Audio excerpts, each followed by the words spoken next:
I'm so glad you are here. In today's digital letter from a therapist, we will explore how words we use are both a symptom of dysregulation and a cause of dysregulation. My name is Dr. Emily Stone. I'm a licensed marriage and family therapist and a professor.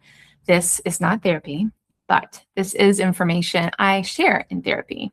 So, dear listener, let us begin.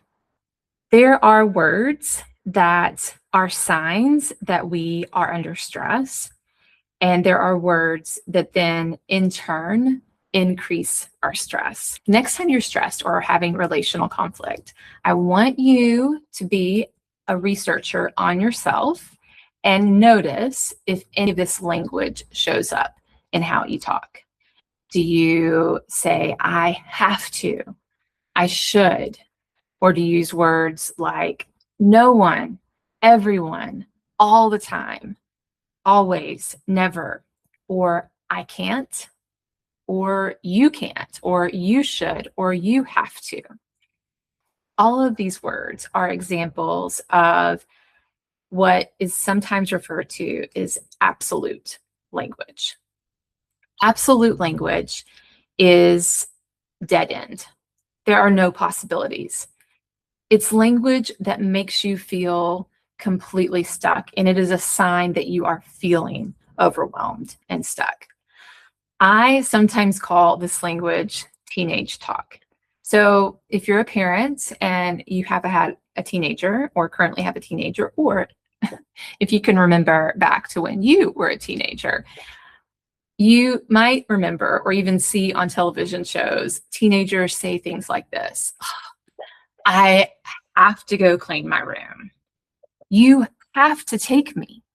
Everyone is going. No one does this, mom or dad. You make me go and do this all the time. I never get to fill in the blank. I can't do that. Or you can't make me do this. So another word I'll use or phrase I'll use to talk about this kind of language is drama talk. So this kind of language just sparks drama. It sparks dysregulation. Notice how you feel just listening to me say these words. Notice how you feel when you say them. Right now, just speaking them out loud, my body feels tense. I feel a little more anxious. So when we're stressed, our minds go into this place of making things as simple as possible in order to help, but it's not actually very helpful. So things are simple when they are absolute, yes or no, all or nothing. Our brain starts to use words that kind of communicate that feeling, that sense of being trapped, in order to help us just narrow everything down and make it as simple as possible. But in the end, when we use those words, it becomes this feedback loop that tells our brain and body that we are stuck, we are trapped. This is awful. So the next time you are stressed or overwhelmed, take a deep breath, notice what language you're using, and see if you can change things just a little bit. Instead of I have to, try to find another way of expressing that, whether you're saying I have to or you have to. Maybe you say, what I would like to do, what's important to me in this situation. Or maybe you even check in, do you have to? Like, do you have to go to that event that is causing you so much stress? I should. Well, where did that come from? Why are you using that word should? What messages have told you that? I mean, there's all things we should do. We all should pay our taxes. We all should be kind to one another. But there's a lot of shoulds that are self-prescribed.